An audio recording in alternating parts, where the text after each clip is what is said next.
Muy buenos amigos, estamos aquí con el señor Antenor Palacios, licenciado en la carrera de Comunicaciones en la Universidad de Lima.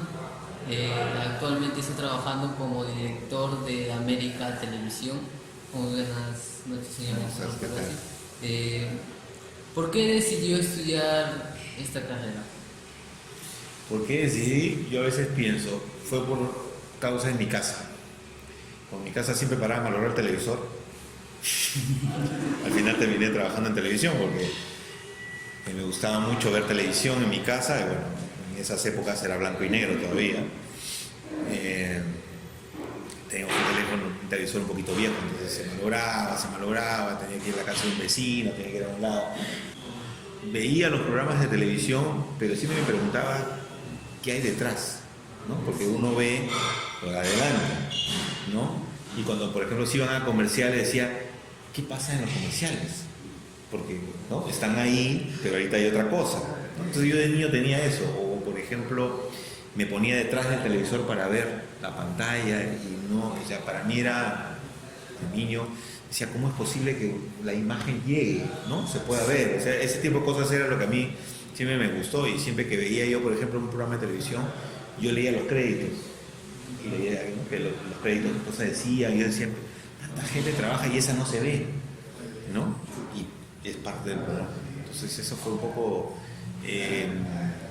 la curiosidad, digamos, que después se volvió una vocación de querer estudiar, ¿no? En una época en que todavía, inicio de los 80, las carreras de comunicaciones eran muy pocas, todas estaban enfocadas al periodismo escrito y no habían carreras de comunicación audiovisuales como hay ahora, ¿no? Solamente en la universidad que estudié había la especialidad de audiovisual y entonces yo no quería periodismo, quería audiovisuales.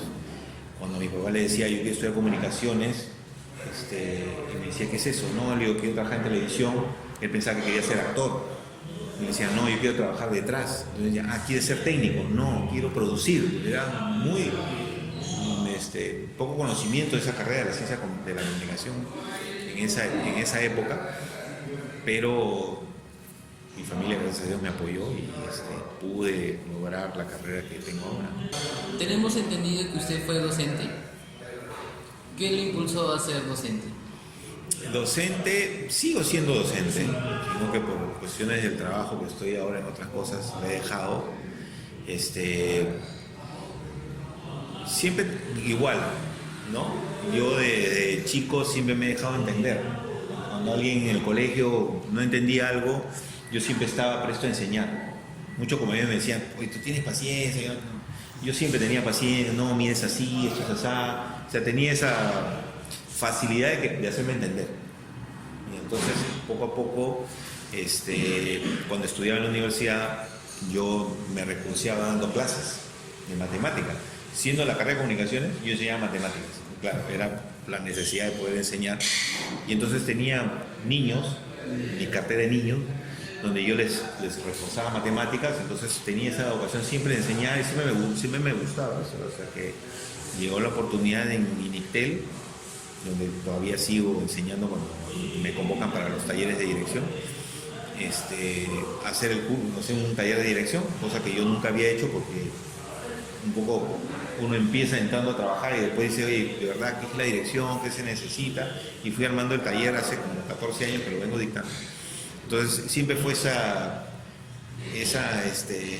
quizás virtud de hacerme entender cada vez que hablo, ¿no? Digo algo. ¿Cuál fue una de sus mejores experiencias gracias a la carrera? He tenido varias, ¿no? Pero si es la última, es haber trabajado en los Juegos Panamericanos. Ese ha sido mi doctorado. O sea, aquí no ha habido algo, o sea, para yo haber visto, trabajado y ver todo lo que he hecho, había tenido que irme a otro lado, ¿no? Tuve esa oportunidad, siempre me preguntaban, me decían, ¿por qué es importante estar en el proyecto? Le decía, porque esto es historia de la televisión. Nunca más, salvo que hagamos un mundial o hagamos una olimpiada, nada va a superar lo que se ha hecho en cuestión de televisión. Entonces, todos esos casi 3 años que estuve en el proyecto, desde el cero, aprendí muchísimas cosas que me han valido para el trabajo diario que tengo, pero básicamente todo un conocimiento que difícilmente lo hubiese tenido si no hubiese pasado esto. ¿Cómo ha visto la evolución de la carrera a través de los años? Yo creo que ha habido un auge, ¿no? Desde que aparecieron los medios. Todo esto es debido, creo que al impacto de la tecnología y los medios, ¿no? O sea, en mi época a mí me impactó, por ejemplo, cuando llegó la televisión a color, en el 80 y finales del 81, 82, ¿no? La televisión a color me impactaba, llamaba la atención. El poder que empezaba a tener la televisión frente a lo que era la política, la denuncia, ¿no? La presencia de la televisión, la posibilidad de la televisión de poder transmitir cosas que antes que no podías verlas, o sea, solamente a través de la vía satélite, etcétera, etcétera. Y después cada vez el desarrollo tecnológico que ha hecho que muchos chicos empiecen a ver esta carrera de una manera, digamos, mayor, y eso ha hecho que hayan más institutos, universidades, ¿no? Que antes no tenían esas carreras, que las tengan, ¿no? Y ha cambiado obviamente por la tecnología. Ahora cuando yo estudié habían 4 especialidades, que era publicidad, relaciones públicas, periodismo y audiovisuales. Ahora pues hay hasta digital, interactivos, una serie de cosas debido pues a los nuevos medios que existen, ¿no? Si hubiera tenido la oportunidad de cambiar algo dentro de la carrera, ¿qué hubiera sido? Consejos, yo le daría quizás lo que a mí me ha servido, ser perseverante. O sea, yo en la época que estudiaba, era una carrera que muy pocos conocían y donde solo habían 3 canales en el Perú y no había nada más. Pero yo tenía ese sueño de trabajar, ¿no? Que nunca lo perdía, y tenía ese deseo y esa formación. Y ese gusto por la carrera, ¿no? Ese gusto de repente quedarme más tiempo en la biblioteca para leer un libro mientras todos se van, o quedarme más tiempo en el estudio para practicar mientras todos se van, ¿no?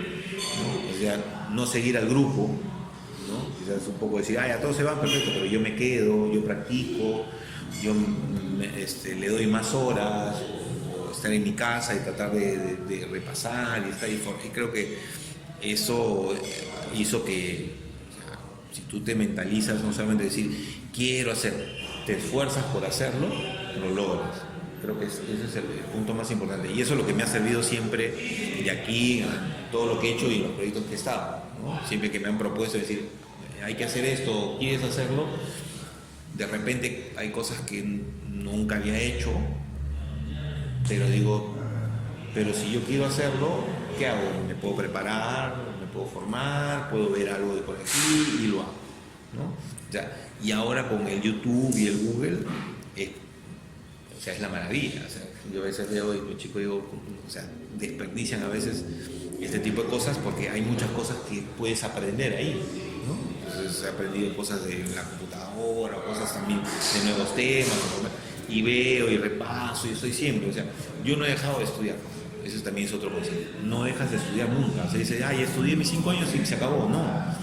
Terminaste tu bachillerato, tienes que hacer tu licenciatura, tienes que hacer tu maestría. Hay cursos que tienes que llevar anexos. Si vas a audiovisuales, llevar cursos de cámara, de iluminación, de edición. Ahora te piden, si has estudiado edición, que tengas certificado de Adobe o de Avi, ¿no? Hay cursos acá en el Perú que te dan ese tipo de cosas. O sea, no es decir, ya, mis 5 años, mis estudios de 8 a 1 y se acabó. Y ahora menos, porque en mi época éramos pocos y ahora hay demasiados. Entonces, para ser diferente del resto, tienes que diferenciarte de esa manera. No hay otra forma. Para diferenciarte tienes que, todos reciben la clase, tú un poquito más. Todos están en la clase práctica, tú te quedas un poquito más. Ese factor, si tú vas sumando, te va haciendo diferente al resto. Y a la hora que tú vas a postular o vas a estar en algún lugar, te va a diferenciar porque tuviste más horas, porque le dedicaste más y todo, ¿no? Que esa es la única base. No hay otra, la formación. El día de hoy se necesita mucha formación y tenemos capacidad de hacerlo. Vuelvo al ejemplo de los Panamericanos. Nunca habíamos hecho un Panamericano, nunca había visto, o sea, nunca había trabajado, y pasó, lo hicimos. Y era porque dijimos, sí, se puede hacer. aquí nadie nos va, o sea, nadie nos va a ganar, lo tenemos que hacer, lo hicimos. Entonces, es esa capacidad, ¿no? Esa capacidad de poder hacer las cosas y de esforzarse y no caer, porque a veces uno dice, no, ya no, seguir y seguir, y alguna puerta se te va a abrir. Eso sí, si tú persigues y persigues, en algún momento alguien te va a abrir la puerta, y eso sí, cuando te la abran, es tu oportunidad y no puedes desaprovechar. Eso es. Eso ha sido todo. Muchas gracias, señor Antenor. Listo. Gracias a ustedes.